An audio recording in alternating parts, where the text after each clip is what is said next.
राधे कृष्णा। जय बोलो गंगा मैया की जय। जय बोलो हिमाचल पर्वतराज की जय। जय बोलो भारत माता की जय। बोलो आज की आनंद की जय। जय बोलो आज की आशीर्वाद की जय। जय बोलो आत्म सम सखा गुहदेव की जय।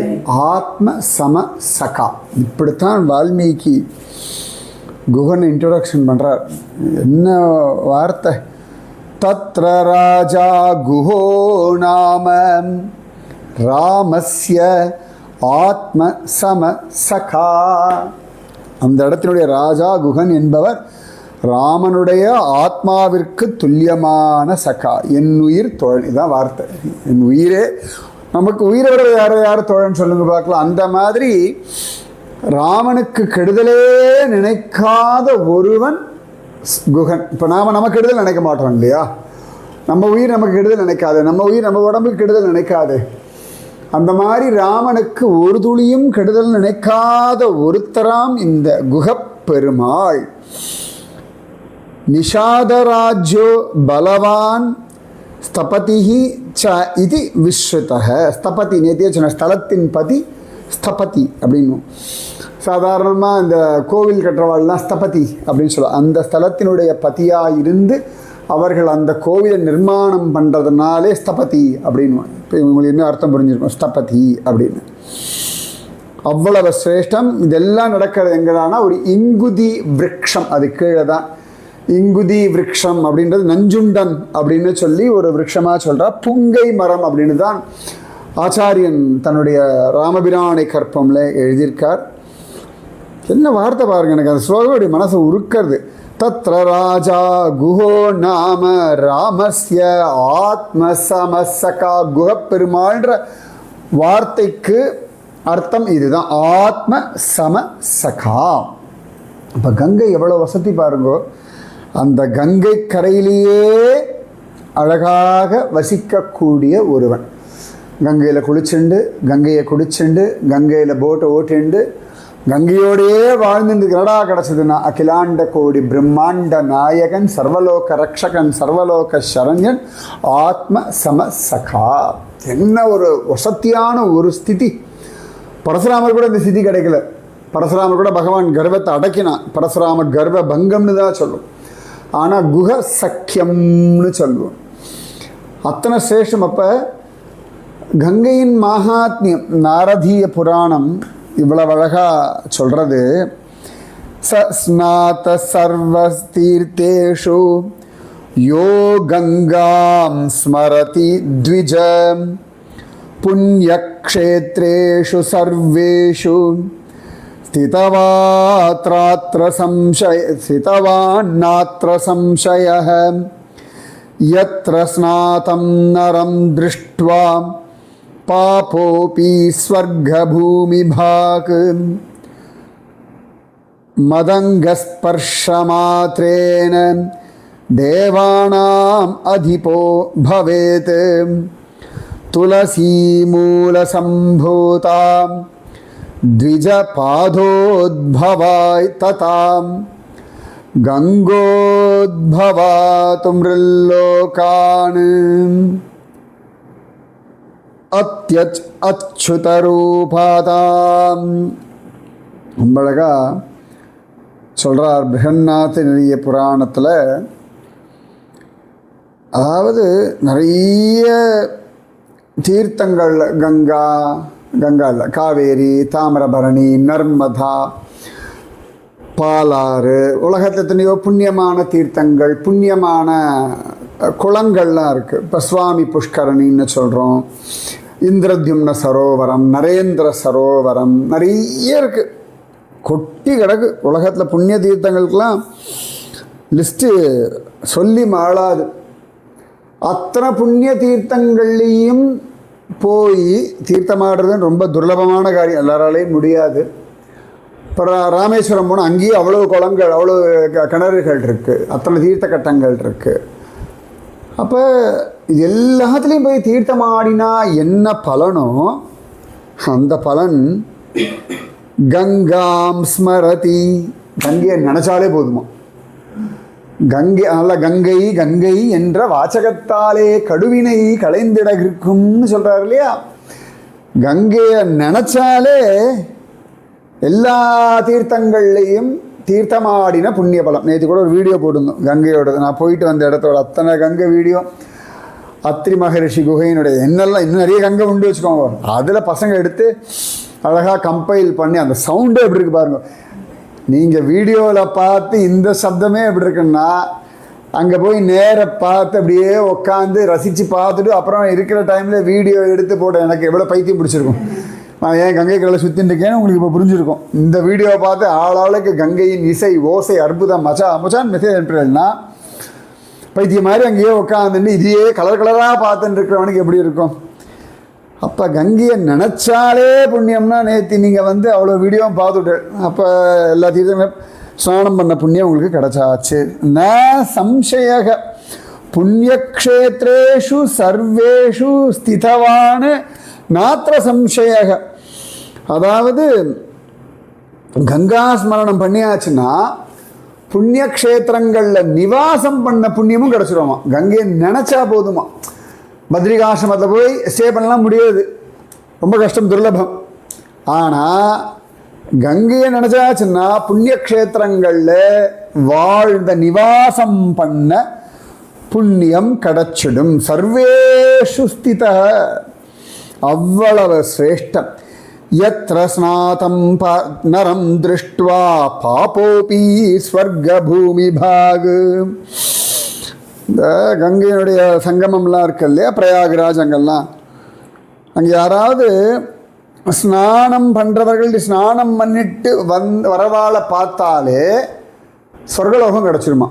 பிரயாகராஜில் போய் ஸ்நானம் பண்ணிட்டு வந்தவா, கங்கையில் ஸ்நானம் பண்ணிட்டு வந்தவாளை பார்த்தவள்னா சொர்க்கலோகம். நேற்று நான் கூட காமிச்சு, இந்த ருத்ர பிரயாகை, தேவ பிரயாகை, விஷ்ணு பிரயாகை, நந்த பிரயாகை, கர்ண பிரயாகை, 5 பிரயாகை. அதை கேசவ பிரயாகை மட்டும்தான் இல்லைன்னு நினைக்கிறேன், பசங்க போடல போல இருக்கு.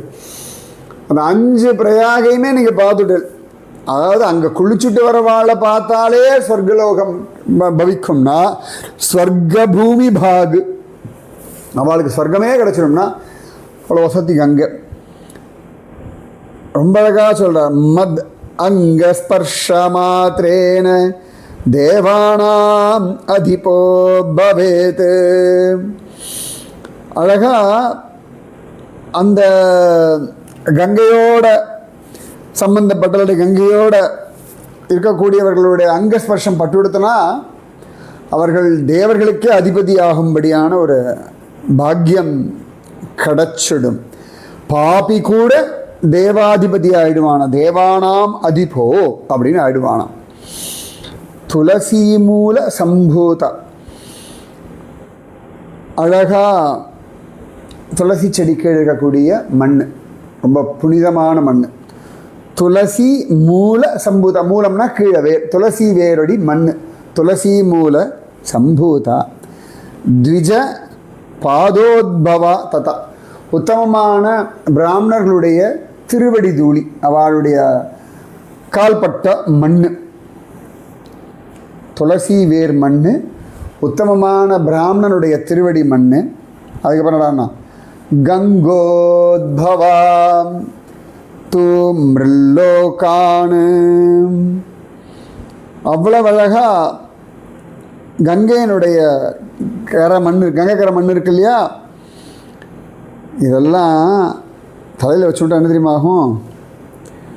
சாரூப்பிய முக்தி கிடச்சிரும். அச்சுத சாரூப்பிய முக்தி. அச்சுத ரூபதாமிருல்லோகான்மயதி, அச்சுத ரூபதாம், அச்சுத ரூபம் கிடச்சிருமா. இப்போ பார்த்துக்கோங்க, கங்கை கரை மண். நான் சொல்லுவேன், கங்கை கரை உட்காந்துட்டு இருந்தா போதும், உட்காந்துட்டு இருந்தா போதும்னு. அந்த மணலில் நடந்து பார்க்கணும். நிஜமாகவே செருப்போடு நடத்துக்கு மனசே வராது, அப்படி இருக்கும் இந்த கங்கை.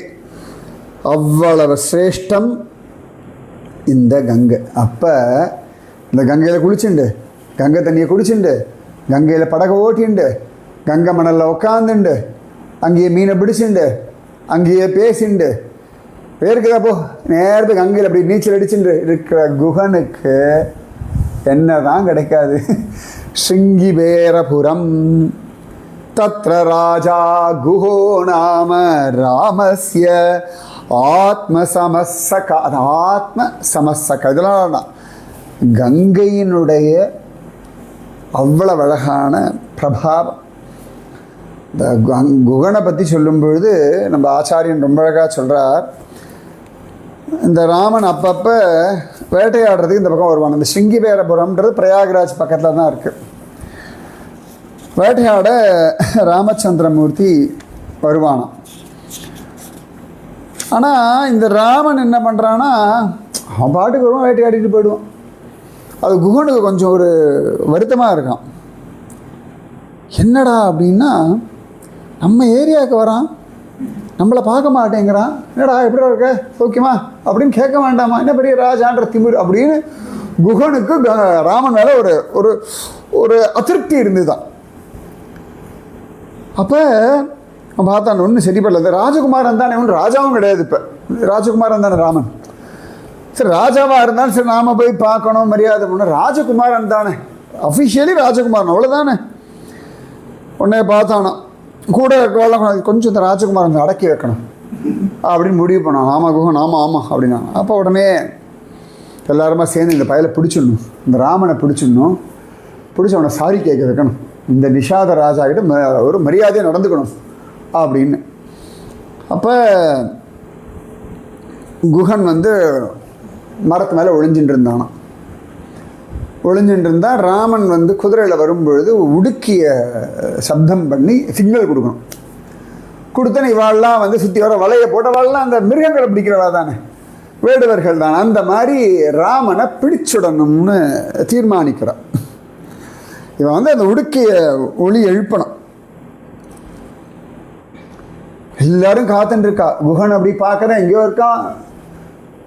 குகன் மேலேருந்து பார்க்குறானா. இந்த ராமன் அந்த குதிரையில் வர அழகு இதெல்லாம் பார்க்கணும்னா ஸ்ரீரங்கத்தில் நம்பெருமாள் குதிரையில் வர அழகை பார்க்கணும். அப்படி தூசி பறக்க அப்படி திரும்ப அது அந்த மணல் வெளியில் அவர் திரும்ப. அதுக்கு அடுத்ததுன்னா நம்ம கல்லழகர். அந்த குதிரையில் வர அழகுனா கல்லழகர். மற்ற நிறைய பேர் உண்டு, ஆனாலும் ரெண்டு பேர் தான் சொல்லணும். நான் பார்த்தது, நான் நேரம் பார்த்தது இல்லை. ரெண்டு பேரையுமே எல்லாம் வீடியோவில் தான் பார்த்துருக்கேன். இந்த குதிரையில் வரதெல்லாம் அதுவே அப்படி இருக்கும். அப்போ அந்த ராமனுடைய அழகு, திருமேனி சௌந்தரியம், அந்த வெள்ளை குதிரையில் கருத்த ராமன் மேலே வரானாம், பல பல பல பலான்னு. அப்போ குதிரையோட சப்தம் கேட்குறது எல்லாம் இருக்கும், அந்த ஓட்டுற வேகம். ஆனால் இவன் எங்கேயா உடுக்கிய சப்திப்பான்னு பார்த்தா சப்தமே பண்ண மாட்டேங்கிறானா. சரி அவன் பண்ணலாம் பரவாயில்ல, நாமெல்லாம் சேர்ந்து பாஞ்சி பிடிச்சிருவான்னு பார்த்தா இவாளும் ஐயோ என்ன அழகாக இருக்கான். தோள் கண்டார் தோளே கண்டார் தொடுகள் கமல அன்னத்தாள் கண்டார் தாளே கண்டார் தடக்கை கண்டார் மக்தேன்னு நகரத்து வாசிகள் மயங்கினான்னா பரவாயில்ல. இதெல்லாம் காட்டுவாசி கூட்டம். அது இவாளெலாம் நல்ல ஃபஸ்ட் கிளாஸ் பாடி பில்டர்ஸ். காட்டுவாசிகள்லாம் நல்லா ஒட்டின வயிறு இருக்கும், முரட்டு உடம்பு வாளுக்கெல்லாம். ஆனால் இந்த ராம ரூப லாவண்யத்தை பார்த்தோன்னு எல்லாரும் மயங்கி போயிட்டாளாம். அதுலேருந்து அதுக்கப்புறம் ஏங்க இருக்கணும், என்னைக்காவது ராமன் என்ன பார்க்க மாட்டானா, பேச மாட்டானா. அதுக்கப்புறம் ராமன் அவனை பார்த்தானா. அப்படிதான் ராமனுக்கும் குகனுக்குமான அந்த சக்கியம். அப்போ அந்த ராமனை தேடிண்டு அழகாக வந்துட்டான். நேத்தியே சொன்னார், கம்பெனி அழகாக சொன்னார். துடியன் ஆயினன் தோல் செருப்பு ஆர்த்த பேரடியன் அல் செறிந்தன்ன நிறத்தினான் நெடிய தானை நெருங்கலின் நீர்முகில் இடியனோடு எழுந்தால் அன்னை ஈட்டினான். வேட்டநாய்களோட வரானா, காலில் தோல் செருப்பு கட்டின்னு இருக்கானா, நல்ல கருண்டு திரண்ட ஒரு திருமேனி உடையவன், கருப்பு கூடத்தோடு வரானா. அந்த காட்டு கிழங்கு பழம் தேன் இதெல்லாம் எடுத்துட்டு வரானான் குகன் ராமச்சந்திரமூர்த்தியை பார்க்க. கங்கை கரையில் தான் 2 பேரும் மீட் பண்ணுறான். குகனும் அது அஃபிஷியலாக மீட்டிங். அப்போல்லாம் முன்னால் ராமன் வேட்டைக்கு வருவான். அப்படி பார்த்துட்டு இருந்தா ராமன் வந்திருக்கான்னு விஷயம் அவ்வளோ தூரம் அவனுக்கு ஒற்றர்கள்லாம் உண்டு. ராமன் இந்த பக்கம் வரார், சிங்கிவேரபுரத்துக்கு வந்திருக்கார் இப்போ அப்படின்னு தெரிஞ்சு குகன் வந்திருக்கானா.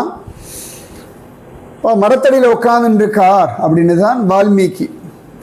கம்பன் என்ன சொல்கிறார் அப்படின்னா, அங்கே இருக்கக்கூடிய தவசாலைகள் இருக்குது, முனிவர்கள் இருக்கார் இல்லையா, அதில் ஒரு இடத்துல ஒரு குடிசையில் ராமன் உட்காந்துருக்கானோ. வாசல்ல லக்ஷ்மணன் சுமந்திரர்லாம் காவல் காத்தண்டு காலம். அப்போ ராமனுக்கு ஜடாமுடி கிடையாது, ஞாபகம் வச்சுக்கணும். நிறைய இடங்களில் சித்திரங்களில் ராமனும் குகனும் மீட் பண்ணும்போதே ஜடாமுடிங்களா. இதுக்கப்புறமா தான் பகவான் ஜடாமுடி தரிக்கிறதுன்றது குகனை பார்த்ததுக்கு அப்புறமா தான். அது வரைக்கும் சுருளான முடி அப்படி கீழே அப்படி தொங்குறதான், தோளெல்லாம் அப்படி சுருண்டு சுருண்டு. ராமனுக்கு அவ்வளோ அழகான முடி. கம்பராமாயணத்தில் சொல்கிறார், கூவமுன்னம் இளையோன் குறுகி நீ ஆனான் யார் என அன்பின் இறைஞ்சினான் தேவா நின் கடல் சேவிக்க வந்தனன் நாவாய் வேட்டுவன் நாயடியேன் என்றான். இதில் ராமனுக்கு மட்டும்தான் குகனை தெரியுது போல இருக்கு, லக்ஷ்மணனுக்கு தெரியல. அப்போ வந்தோடனே ஐயா அப்படின்னு கையை கூப்பினானோ. உடனே லக்ஷ்மணன் யார் நீ அப்படி, என்னன்னா இப்போ லக்ஷ்மணன் யாரை பார்த்தாலும் சந்தேகமாக இருக்கு. உடனே யார் நீ அப்படின்னு ஒன்று, நீ யார் என்ன விஷயம் அப்படின்னு கேட்க குகன் லக்ஷ்மணனை பார்த்து, தேவனே தேவா நின்கடல் சேவிக்க வந்தனன், உங்களுடைய திருவடியை சேவிக்க வந்தனன், நாவாய் வேட்டுவன். இந்த கங்கையில் நாவாய் படகு ஓட்டுற ஒரு படகோட்டி, நாவாய் வேட்டுவன் வேடுவன் நாயடியேன். சாதாரண நாயும் ரொம்ப சாதாரண ஒருத்தன், உங்களுக்கு அடிமைப்பட்ட ஒரு நாய் மாதிரி வச்சுக்கோங்க, வேலைக்கார நாய் அப்படின்னு, வேலைக்கார நாயை அப்படின்னு திட்டுவோம் இல்லையா, சொல்லக்கூடாது, சொல்கிறேன் அந்த வார்த்தை. அந்த பணிவோடு அவன் பேசுகிறான். லக்ஷ்மணன் அப்படி நடத்தலை, லக்ஷ்மணன் அப்படி நினைக்கலை. குகன் தன் அவ்வளவு தூரம், இத்தனைக்கு என்ன நிஷாத ராஜா, அந்த ஏரியாவுக்கு இவன் சொல்லியாச்சுன்னா ஒரு படகு அந்த பக்கம் போகாது, அப்படி ஒரு கண்ட்ரோல் உண்டு. நான் பிரயாக்ராஜில் பார்த்தேன் அது. பிரயாக்ராஜில் நாங்கள்லாம் இப்போ போயிருந்த பொழுது எனக்கு ஒருத்தர் சொன்னார், இவர் நம்பரை ஃபோன் பண்ணுங்கோ பேசுங்கோ, அவர் உங்களுக்கு எல்லாம் ஏற்பாடு. நானும் சரி எப்படின்னு பார்த்தா சாதாரண ஒரு ஆள் வந்தார். பார்த்தா அவர் சொன்னால் கட கட கட கடன் ஆஜான் பாகவா இருக்க பல பேர் அந்த படகை ஓட்டுறான். இங்கேருந்து அங்கே ஓட்ட சொல்கிறார், அங்கேருந்து இங்கே ஓட்ட சொல்கிறார், 5 படகு நீங்கள் இதில் ஏறுங்க அதில் ஏறுங்கோ, டக்கு டக்கு டக்கு டக்குன்னு. அந்த மாதிரி அந்த கண்ட்ரோல் அங்கே பார்த்தேன். அந்த மாதிரி நாவாய் வேட்டுவன் நாயடியேன் என்றான். கம்பனோட அந்த கவித்துவம் நிஜமாவே கவி சக்கரவர்த்தி. உடனே அழகாக லக்ஷ்மணன் உள்ளே போய் ராமன் இடத்துல சொல்கிறானா, நிற்றீண்டு என்று புக்கு நெடியவன் தொழுது தம்பி கொற்றவ நின்னை காண குறுகினன் நிமிர்ந்த கூட்டம் சுற்றமும் தானும் உள்ளம் தூயவன் தாயின் நல்லான் எற்று நீர் கங்கை நாவாய்க்கு இறை குகன் ஒருவன் என்றான். கம்பன் சொல்கிறார். உடனே ராமச்சந்திரமூர்த்தி போய் லக்ஷ்மணன் போய் பார்த்துட்டு, லக்ஷ்மணன் குகன் கிட்ட இங்கே இரு அப்படின்னு சொல்லி குடிசைக்குள்ளே போய் பகவானை பார்த்து, அண்ணா கொற்றவா வாசல்ல குகன்னு பெயரோட ஒரு வேடம் வந்திருக்கான்.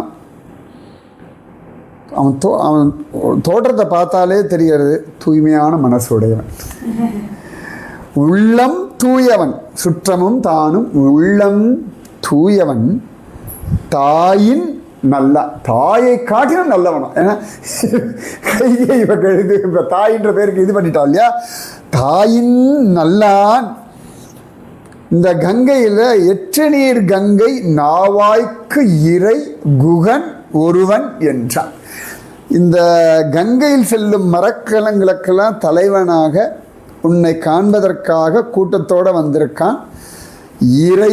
இந்த இடத்துக்கெல்லாம் தலைவன், இறைன்னா தலைவன் அர்த்தம். எற்று நீர் கங்கை நாவாய்க்கு இறை குகன் ஒருவன் என்றார். என்ன வார்த்தை பாருங்க, உள்ளம் தூயவன் தாயின் நல்லான் எற்ற நீர். குகன் எப்படி அவன் இன்ட்ரடியூஸ் பண்ணான், லக்ஷ்மணன் ராமன் கிட்ட பார்த்துக்கோங்க. யாரோ ஒருத்தன் வீட்டுக்கு வந்திருக்கான், என்னமோ நாயடியேன்றான், உன் சேதிக்கு வந்திருக்கான், இதே வார்த்தை சொல்லணும். நீங்கள் படகெல்லாம் படகு ஓட்டி ஒரு வேடுவன் வந்திருக்கான்பா, குகன்னு பேர். அவன் சொன்ன மெத்தடு வேறு, லக்ஷ்மணன் இன்ட்ரடியூஸ் பண்ணுற மெத்தட். இதுதான் அழகு. அதுதான் அது யார் எப்படி இருந்தாலும் நம்முடைய தரம்னு ஒன்று இருக்குது பார்த்தீங்களா. எப்பொழுதுமே ஞாபகம், நம்ம தரம் நம்ம தாழும் பொழுதுதான் நமக்கே நம்மளை பார்த்து அருவருப்பாக இருக்கும். மற்றவர்கள் எவ்வளவு தரம் தாழ்ந்தாலும் தங்கம் தங்கமாக இருக்கணும், அவ்வளோதான். அப்போ இந்த லக்ஷ்மணன் பார்த்துக்கோங்க. அதனால தான் பகிப்ராண இவாபராகா, வெளியில் இருக்கக்கூடிய இன்னொரு மூச்சு காற்று. அப்போ ராமனுடைய அந்த முகமே பிரசன்னமாகிடுதான். குகன் வந்திருக்கான் அப்படின்னு எப்படி சுதாமான்னு சொன்ன உடனேயே கண்ணன் முகம் மலர்ந்ததோ அந்த மாதிரி குகன்ற வார்த்தை கேட்டோன்னு ராமனுடைய திருமுக மண்டலம் மலர்ந்ததான். அப்போ அண்ணலும் விரும்பி என்பால் அழைத்தினி அவனை என்றான். பண்ணவன் வருக என்ன பரிவினன் விரைவில் புக்கான். கண்ணனை கண்ணின் நோக்கி கனிந்தனன் இருண்ட குஞ்சி மண்ணுற பணிந்து மேனி வளைத்து வாய்ப்புதைத்து நின்றான். நிஜமாவே கம்பனுக்கெல்லாம் கோவில் கட்டணும். நான் அந்த கம்பன் மேடு போய் பார்த்துட்டு வந்தேன். இந்த தேரழுந்தூரில், அதெல்லாம் தானே கம்பன் ஊர். அப்பா அப்பா என்ன ஆச்சரியமான இடம். அந்த கம்பன் மேடுன்னு ஒரு இடம் இருக்குது. அங்கே தான் கம்பன் பிறந்தார் அப்படின்னு சொல்லி காண கிடைக்கிறது. அப்போ ரொம்ப அழகாக ராமன் கிட்ட சொல்லியாச்சு. ராமன் மனம் வந்து நீ அந்த குகனை என்கிட்ட அழிச்சுட்டு வா அப்படின்னு நானா. லக்ஷ்மணனும் குகன் கிட்ட போய் உள்ளே வா அப்படி. அண்ணலும் விரும்பி என்பால் அழைத்து நீ அவனை அழைச்சுட்டு வான்னாரான். பண்ணவன் வருக என்ன வா அப்படின்னு குகன் விரைவில் புக்கான். கண்ணனை கண்ணின் நோக்கி கனிந்தனன். என்ன வார்த்தை வரும், கண்ணனை. ராமன் அவ்வளோ அழகான கண்ணனாச்சே. கண்ணனை கண்ணின் நோக்கி கனிந்தனன். ராமனை கண்ணால் பார்த்தோன்னா அப்படியே கனிந்து பழுத்து போயிட்டானோ. கனிந்தன்னா அந்த சுவாமியை ஒரு குழந்தை அம்மாவை பார்த்தோன்னா அப்படியே முகம் பிரசன்னமாகி கனிந்து போகும் இல்லையா. ஒரு காதலனை பார்த்தோன்னா காதலி கனிந்து போவாள் இல்லையா. இப்போ பசியை ரொம்ப நாள் இருக்கிறவன் வந்து நல்ல சாப்பாடை பார்த்தா அப்படி கனிந்து போவான் இல்லையா. வாழ்க்கை முழுக்க எல்லாத்தையுமே தொலைச்சவன், எல்லாத்தையும் இழந்தவன், திடீர்னு ஒரு பெரிய வாய்ப்பு கிடைச்சவன் அப்படி முகம் கனிந்து போகும் இல்லையா. அதுபோல சிட்டியில் இருக்கலாம், கிராமத்து வயல்வெளியை பார்த்தாலும் முகம் பிரசன்னம், அவ்வளோதான். நம்மள வரைக்கும் அவ்வளோதான் சொல்ல முடியும். முகம் கனிந்து போயிடும். இந்த ஹிமாலயாஸ் பார்ப்பேன் எப்பொழுதும். ஹிமாலயாஸ் ஐஷன் போயிட்டோம்னா எல்லோரும் இந்த ஹிமாலயாஸ் பார்க்குற முகம் அப்படி பிரசன்னம், போ இப்படி இருக்கு குருஜி, தெரியுதா தெரியுதா தெரியுதா அப்படின்னு. கண்ணனை கண்ணின் நோக்கி கனிந்த. என்னென்ன வாக்கியம், அந்த வார்த்தைகள் பாருங்க. இருண்ட குஞ்சி மண்ணுற பணிந்து. அவன் உடம்பெல்லாம் ட்ரெஸ்ஸெல்லாம் இல்லை, வெறுமை இடுப்பில் மட்டும் அதை கட்டின்னு இருக்கான். புலித்தோல்லாம் அதோ கட்டின்னு இருக்கான். உடம்பு மேலெல்லாம் ஒன்றும் அங்க வஸ்திரம் அந்த மாதிரிலாம் கிடையாது. அப்போ உடம்பெல்லாம் கருத்த முடி, அவன் ஏற்கனவே கருப்பு. அவன் உடம்புல அந்த கருத்த முடிகளில் மண்ணெல்லாம் படும்படியாக சாஷ்டாங்கமாக ராமனை நமஸ்காரம் பண்ணானா. இருண்ட குஞ்சி மண்ணுற பணிந்து மேனி வளைத்து, நல்ல ஆச்சானுபவம். ராமனர் மேனி வளைச்சு வாய் புதைத்து நின்றான். ஆச்சாரிய புருஷாவை பார்த்து அப்படி கை கட்டி வாய் புத்தி நின்றான். அன்னையின் பின்னேசன்னு சொல்லுவோம் இல்லையா, அம்மா திட்டினோன்னு கை கட்டி வாய் பொத்தி அப்படின்னு இல்லையா. அதே மாதிரி எங்கள் குகன் அப்படி நின்னானா. எல்லாத்துக்கும் யாரா சாட்சினா கங்கை. இன்றைக்கி சிங்கவேரபுரம் அந்த இடம்லாம் மாறி போயிடுது. அந்த காடு நிறைய மாறியாச்சு. ஆனால் இன்றைக்கும் மாறாதவள் அந்த கங்கை தான். இப்படி ராமனை பார்த்து நின்னுட்டானாம் இந்த குகன். நான் இதை ஒரு நாளில் முடிச்சிடலாம், 2 நாளில் முடிச்சான்னு பார்த்தேன். முடிக்கிற மாதிரி தெரியல. போவோம் கொஞ்சம் பொறுமையாக ராமனும் குகனுமாக அனுபவிப்போம். மீதி விஷயம் நாளைக்கு. ராதே கிருஷ்ணா. இதெல்லாம் கம்பனோடது. இன்னும் நான் வால்மீகியை சொல்லவே இல்லையே. வால்மீகியோட ஸ்லோகங்கள் அப்படி இருக்கும், அது நாளைக்கு சொல்கிறேன். ராதே கிருஷ்ணா.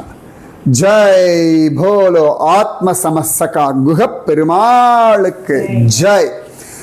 जय बोलो सीता रामचंद्र भगवान की जय. जय बोलो आज की आनंद की जय. जय बोलो आज की आशीर्वाद की जय. जय बोलो गंगा मैया की जय. जय बोलो हिमाचल पर्वतराज की जय. जय बोलो भारत माता की जय. राधे कृष्णा.